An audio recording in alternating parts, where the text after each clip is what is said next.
Welcome to another episode of Fresh Off the Set. I'm Kari, Hawker-Diaz. And I'm Brooke, Mangum, and we are so excited today because we actually have like a real life friend right here in the studio today. Should we tell her story really quick? Because Kim Kienow is like a queen in this town and pretty much everywhere else. I know. So I've got to get something off my chest here, Kim, because I got to give you your flowers. We're going to be diving into like all the things that you do at Park City Fashion Week, at Sundance. Like we're going to talk about what that actually is and like all of the things that happened to make that event. But last Sundance, the day before this massive event, I'm saying thousands of people, tickets are sold. Like name a busier time in Park City. Yes, and designers are a part of this. She gets a phone call and the venue that she is supposed to be showing at the night before, friends, is getting closed by the fire marshal. In the night. What do you do, hotshot, right? It's like you've got all of these people relying on you, all these designers, and a lot of these designers are up and comers. Some of them are established. They've got huge schedules that they have to go and do. Yeah. And you're now sitting here with this, do I cancel the show? What do I do? I remember I talked to you the morning of because I was like, what's going on? And she says, well, I'm going to figure it out. Yeah. And within 48 hours, this woman moved heaven and earth during the most busy time in Park City, found a new venue, and then made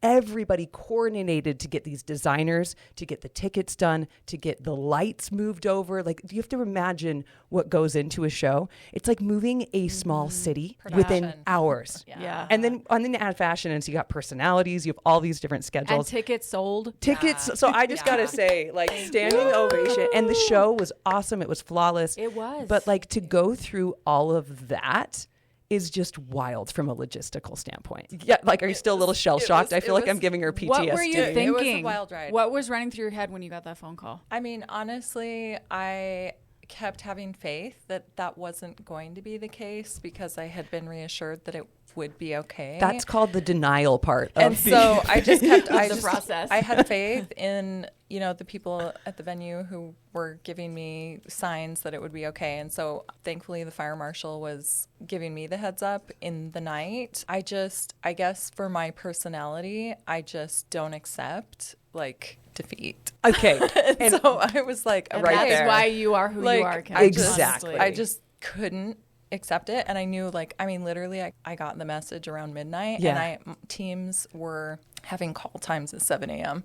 Oh my gosh. So it was just like, okay, mobilize. And genuinely, I drove to the fire department in Park City. I drove there in the night because I know that they're all night. They're awake. And I was like, somebody better talk to me about this. Like, we got to iron this out. Let's communicate. So as soon as I found out that for sure they would not make an exception on my behalf, because I'm not the venue owner. Right. As soon as I figured that out, I actually went up because the other businesses during Sundance are open until 4 a.m. Mm-hmm. I went up and I was going through any space that could potentially work. Like door to door. Yeah. I had some connection. I was able She's to done this before. Yeah, this isn't her first I was rodeo. able to pop into some places, but in the end, just no place could house us all. And so I had to put a pin in that. And then immediately, as soon as business hours started, even though it was a Sunday, which was another challenge, right? Yeah. It was okay, I got to dial in all the people that I know, anyone I can find. And then, we thankfully were able to nail down someplace by Monday, announce it. And then a day and a half later, we had the whole switch over. So it was... You're wild. I'm saying, it's like moving a city, people. Because you're also, think about when you go to a show, you see the lights, you see everything in front of you, but there's a whole back end, right? Yeah. There's people getting ready, there's makeup, there's this. Choreography. So choreography, lighting, the actual stage. And kudos to my team. Our hair and makeup, everybody on that team, they pivoted. A lot of them couldn't make it anymore because it turned from a weekend into a weekday. And they were flying home or they were already out of town. And some of the designers were from out of town and they graciously extended. It was really intense. How much time do you usually have to rehearse for something like this? And then how much time did you have once you found the new venue? Rehearsals, as far as runway, the walk and the models and knowing the venue, for me, it's so much easier because I have a plan, for the pattern of the walk, right? When it was at the previous venue, it had a very specific pattern that I decided on. Yeah. I like my runways to kind of infiltrate the crowd. And so when I got there that day, I had never laid eyes on the venue except for that that day, like the day, gosh. like that morning. I had never even seen it. So crazy to Like me. I had to send one of our team guys up there, and he was like, "Yeah, I think we can do it. We can put the lights here. We can do He like." probably was FaceTiming you, right? Like, Yeah. Well, I mean, but there was like bad signal, so I couldn't even see anything. There was not great service up there. I remember that. Yeah, I kind of couldn't see anything, but I just I trusted him, and I was like, okay, we're going, we're doing it. Because I would rather said something, do that, and I want people to hear it again. I was unwilling to accept defeat. I I think that will is not. so You can apply that to major. a lot in your life. Like, I think that is like the I won't. coolest takeaway from that. I want to know, we've kind of talked about what happened, Yeah. but there are some people out there probably going, okay, What are we talking what are about? we talking Yes. about? So let's talk about the event itself, how it came to be, what inspired this, and kind of how you infiltrated basically Sundance. Like, it is the only fashion show at Sundance. Park City Fashion Week. It is. So this is kind of, I don't even know if I should. No, yeah. we're leaving. This is the best. I No, think we This is should. the good stuff. Yes. Everybody turn Yeah, they're up. listening. Turn They're up your yeah. right now. Turn it up. So Brooke and I have worked kind of in realms in the Yes. past, like with our fashion industry things and stuff like that. So She was a successful fashion model, and I was not. no, wrong. Brooke was, Yeah. Brooke is so fabulous. I had always been involved in Sundance in other ways, and then I was also co-producing fashion shows. Not at Sundance, right? So I was working on production here in Salt Lake kind of since like 2015, 2016. And then I had always loved Sundance. Like I love being there. I love it. And it was one of the years I was up there and somebody stopped me on the street to talk about what I was wearing. And I was like, in my brain, I'm like, this is the only option. I'm going to do a show here because everybody's interested. We're doing this. In the very beginning, I got so much pushback. Like, I can't even tell you. Really, I'm surprised because I think like fashion, Sundance, film. It's part of Sundance. Film and fashion go like Yeah. hand in hand to me. They do, and that was my inspiration, and that's why I wanted to do it. That and other reasons, just because I know that we have an amazing amount of talent here in Utah too. Absolutely. And designers who actually show in New York Fashion Week, who have gone and shown in Paris. Like, we have designers here that people are maybe somewhat unaware of, and we also have had several that have done like Project Runway, and it's just kind of a more thriving business here than people actually knew. We're And- low-key nailing it. yeah, So literally true. so amazing, like actually so amazing. Yeah. And obviously the whole Utah spotlight has just skyrocketed. But yeah, I wanted to do it, and the competition for venues during Sundance is actually vicious. That's It's what's crazy cutthroat. to me. That you, yeah. They will like sell you out underneath you. Like, I mean, you're And competing years with in major advance. brands. Yeah, Sure. You're Yeah. competing against Paramount. Yeah.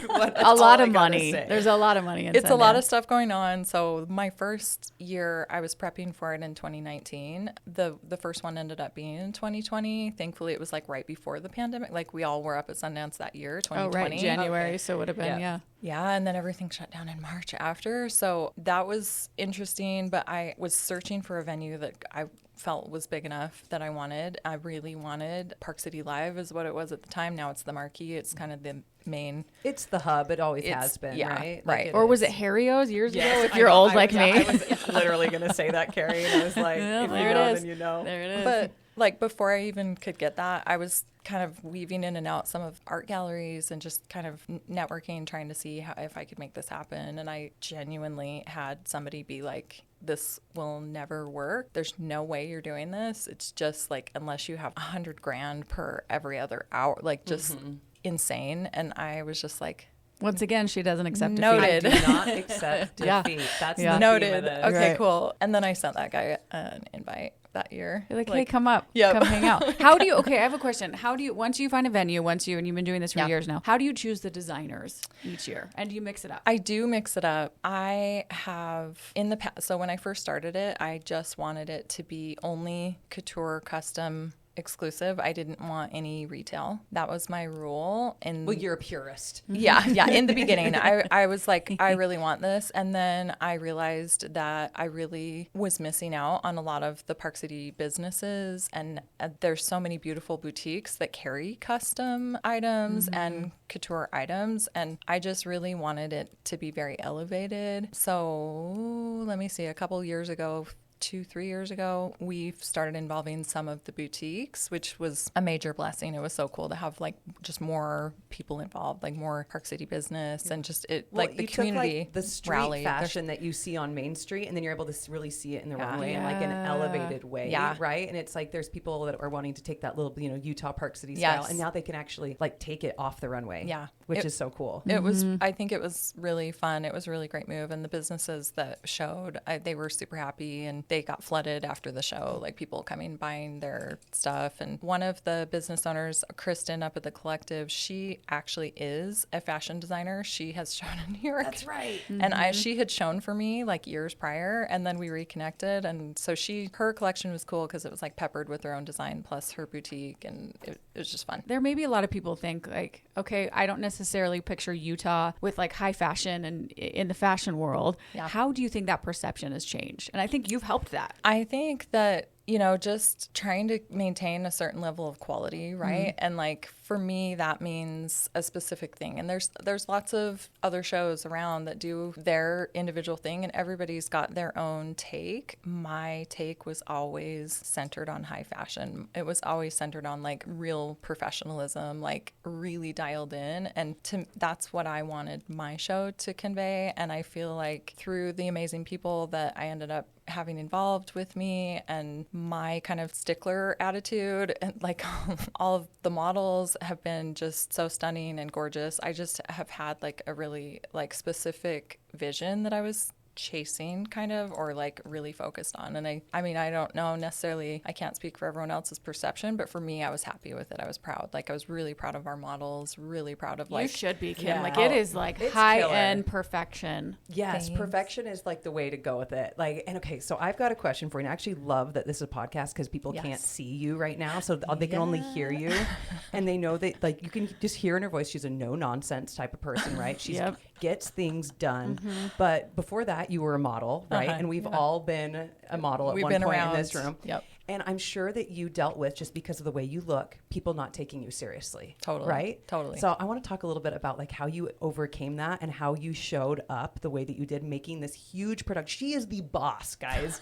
Like when people are asking who's in charge here, it's her, right? And I want to, how did you overcome that and get people to take you seriously in a stage like Sundance? Man, you know, it's one of those weird things where you don't really know how people are perceiving you. So you're a little bit blind to it. And I was kind of an ugly duckling late bloomer. And so I feel like my spirit is ugly duckling. I was a tomboy. I was youngest of 6. Like I was wearing my brother's hand-me-down, you know? So I feel like in that sense, maybe like luckily I was like kind of unaware of it. Or like if I did encounter it, I was just like, wow, what a weirdo. Like, what's wrong with him? Like, things just kind of bounce off me, I think, because I just don't accept stuff that I don't like, if that makes sense. And then being a woman, too, I'm sure you dealt with that, too, especially like in production. Like, production is like a male-dominated field, especially like lights, things like that, like video production, stage production. It's like, it's a boys' world. Yeah. How did you become the queen of queens? Oh, you're so nice.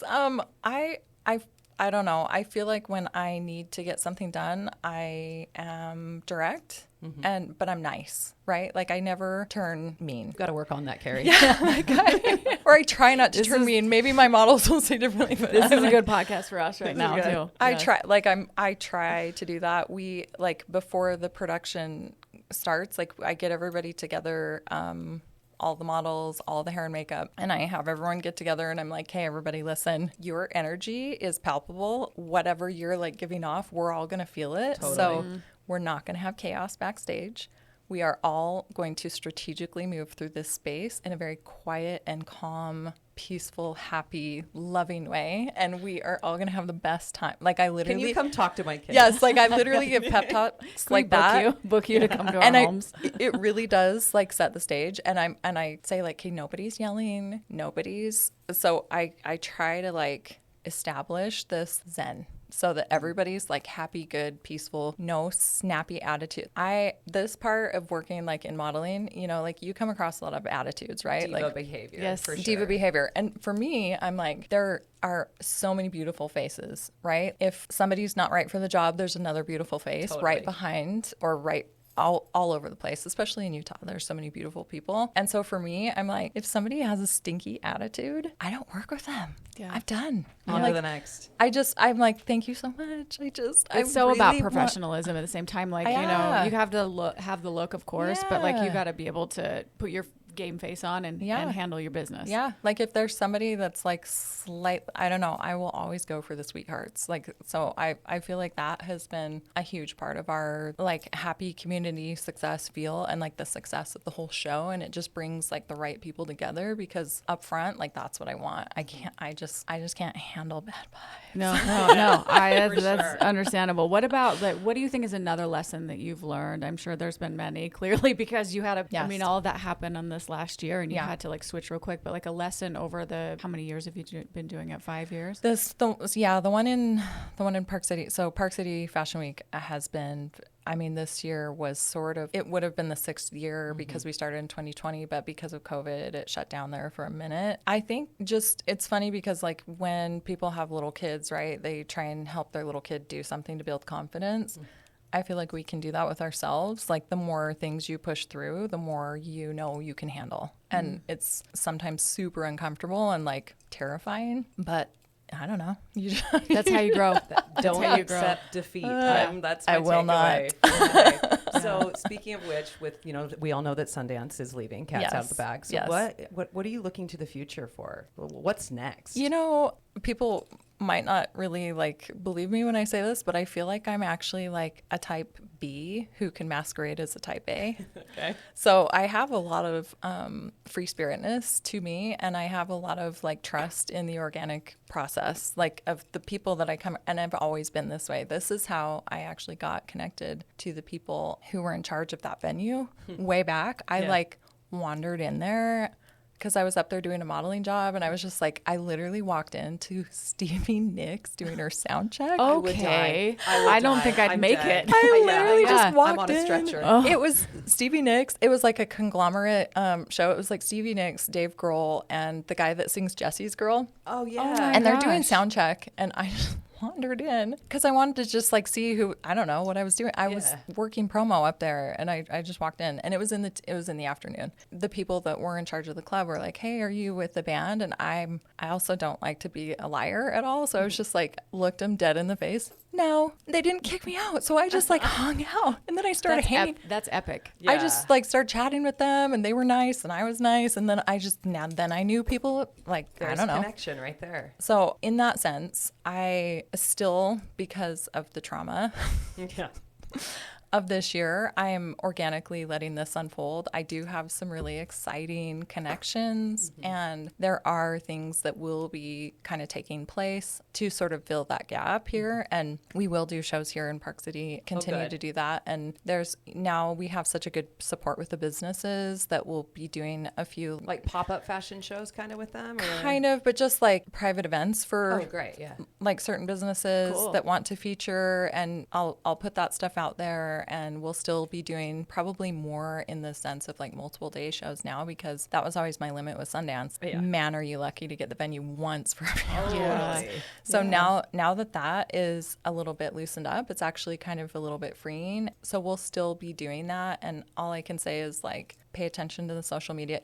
You guys, I mean, I always come to you too, and you've been so amazing to help me you've been promote. on the show multiple times too. You guys are amazing to help me promote. So I'll put it out there and announce it, but I love, one of my favorite things is working on things in silence. Yeah. I get surprised people. I just love it. I just love popping out with stuff. So we have fun things coming. Yeah, stay tuned. Okay. Yeah, we are doing more. We're going to keep going, and I think there's a huge, I'm just excited to keep it going. This year was so cool because it really had gained traction, and we were having people from around the country, professional athletes, TV stars, a bunch of people. People flew in for this. Yeah. I talked to several people that flew in for the event. Yeah. We had their agents reaching out, asking for seats. I mean, this year, I had that moment of pride before it shattered. For the bottom. I felt amazed because we were playing little strategies on like where to put people exactly because we had not a single place left in the entire building. Yeah, I was like, hey, I've known you for years. Yeah, come on,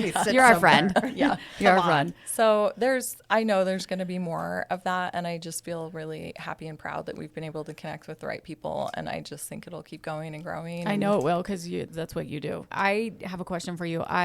You're a model. You book models constantly. Yes. What advice do you have to give someone who wants to build something in this industry and maybe they've had like a couple photo shoots they've done with some friends or like to break through modeling? Yeah. I think for modeling, I'll start with parents. I have parents that approach me sometimes that like want their children to be involved, or like I'll have like teenagers ask, or the age gamut runs. I was involved in modeling since I was about 14 because I was 5'10" at 14. Yeah. So it's like, here, throw her in. Are you good at basketball? Yeah. No. Okay, then let's have you go. Yes. Oh, you're skinny. So you're tall, gangly kid. Tall and gangly. Yeah. Here you go. But when people first ask me that, I would ask this question even to an adult who's interested. Are you confident in who you are without this? Are you chasing this as an identity for you to feel better, or do you have an identity and you're interested in it? Because and that's the same for kids. Like I discourage parents putting their child in just because they have a beautiful child. I'm like, give them the ballet, piano, swim, archery, everything. Let's so that build they can, that confidence first. Yes. Well, and it's such a rough industry. It just is. Yeah. And so like having the knowledge that like I tell the models that come to my castings, actually, like every time I bring them all into a group. So the castings are kind of huge. There's tons. And I bring them into the room like 15 at a time, over and over and over. And then I talk to them and then they get to audition and walk for me and my team, just like with a smaller group. So they're not in front of like 100 bunch of people. That's kind of you because you've been in that situation before. And and I try to just be like, hey, like, I just want you to know I'm so proud of you for showing up. I'm amazed at you for putting yourself out there. This is so cool. And if it's not this show, it'll be another one. And I literally tell them, like, don't ever feel bad if you don't make a casting, because my designers and every designer everywhere has a super specific idea of exactly what they're looking for. And just because you might not be exactly what that designer is looking for doesn't mean that you're not what another one is looking. So that's why I just really like to pep talk the self-worth before they even start. Yeah, because that's really good. Not an industry standard, by the way, people. Yeah. That is not. It's usually just like, thank you. I remember like going into castings and I'd hand them my book and they're like, I don't need it. Right. And you're like, okay, well, I guess I'll leave. Rough. It's rough out there. It can be sad. So that's my first advice is like definitely like gain confidence and like be at peace and happy. Like try and be as good as you can with yourself first. I literally will tell them like, maybe one designer wants like a Swedish milkmaid. You never know what they want. And so just first and foremost, like be confident and just know that like you'll find your way into what you need. But other than that, I think people should get good advice from a variety of agencies. They should look into a variety of agencies before they make any choices. Utah has kind of been a little bit difficult with agencies. Like there's some, but one of my good friends started in his own agency. It's Taylor, and he started Strike. Mm-hmm. Do you know him? Yeah. Taylor and Ellie. And I have great history with both of them, and they're very mentoring, but they're also very boutique, and they know exactly what they're looking for too, but they will advise. So it's like they're beautiful humans, wonderful. Like if anyone's wondering about the industry, they could talk to them. They could. That's a great advice. Shop around. Everybody knows there's like for a while there was always the ones who were like, here, give us thousands of dollars and we'll make you. If it sounds too good to be true, it's too good to be true. So we've got about 5 minutes left. Yeah. I want to have some fun. Yeah. All right. I think it's time for a little fun. Okay. What fashion trend out there do you think is overdue for a comeback? Yes. Let's do a little hot seat. Yeah, Kim what's in the overdue fashion to chair. come back? What needs to overdue come back? for a comeback? Like, because I grew up in the Birkenstock and like Gervaux era, right? And I love it. And I'm like in a then you Birkenstock. saw it come back for a minute. Yeah. Man, you guys, I know we're putting you in the hot seat. I just think like because of TikTok and our online access, trends can literally flash in like an afternoon. They just come and wild. and there's so much acceptance around self-expression connected to fashion now, like more than ever. So I mean, I'm a huge fan of the 80s, 90s. I love 90s minimalism. Same. People, it's just classic. It kind of never really goes away, but I feel like that's already back. So I bought an Esprit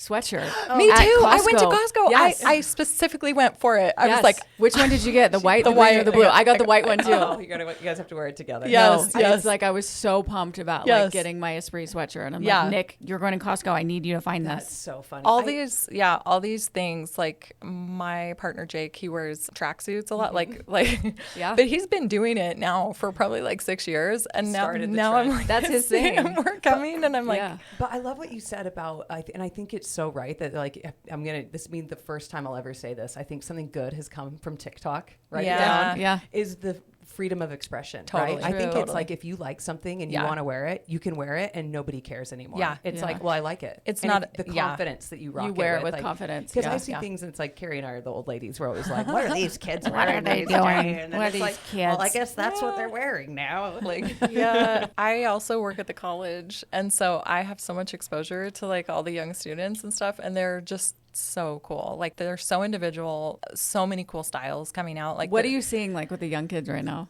I mean, there's so much Not variety. me. There's literally so much variety. Like there was one student that showed her collection, and she was kind of into like the Lolita.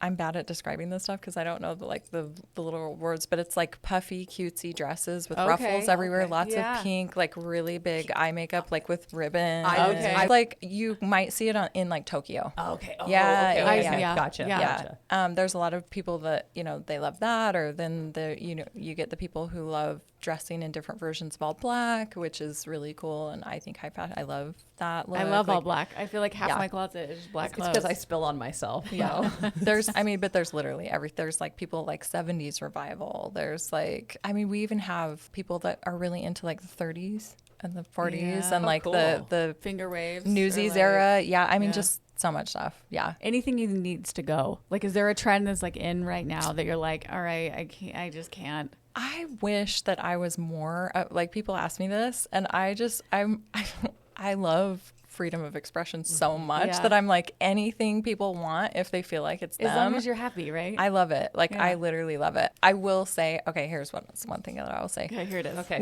Here's the tea. Some of the hats, I call them like the blogger hats.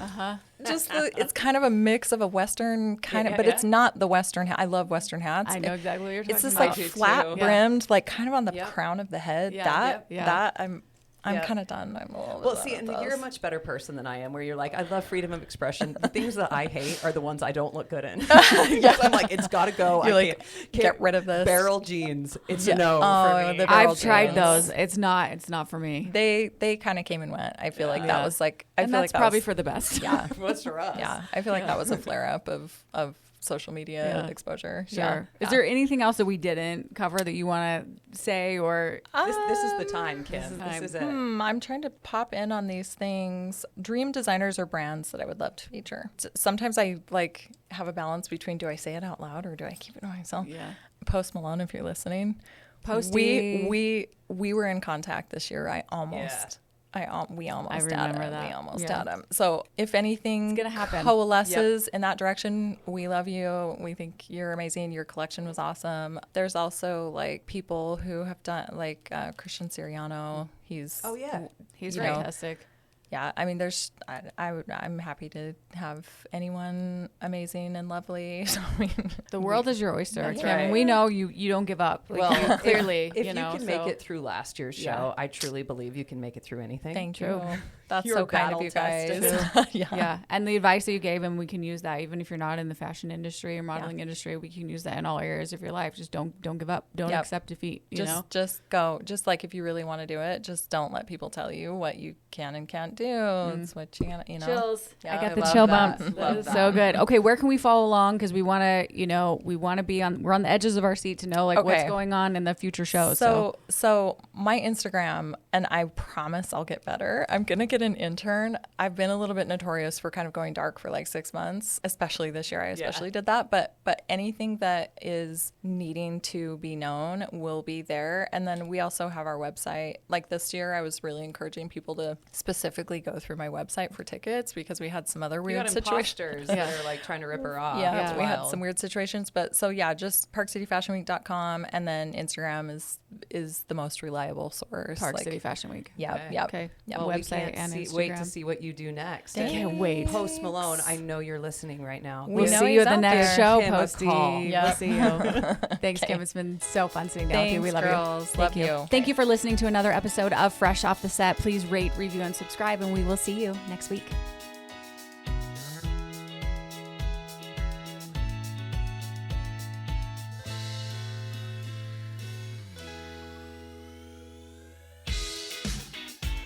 Congrats, you made it to the end. If you want to continue to freshen up your day, you can watch us on Fresh Living every weekday on CBS Channel 2 in Utah at 1 o'clock. You can also watch us on our YouTube channel, KUTV Fresh Living, and follow us on social media. We will see you next week.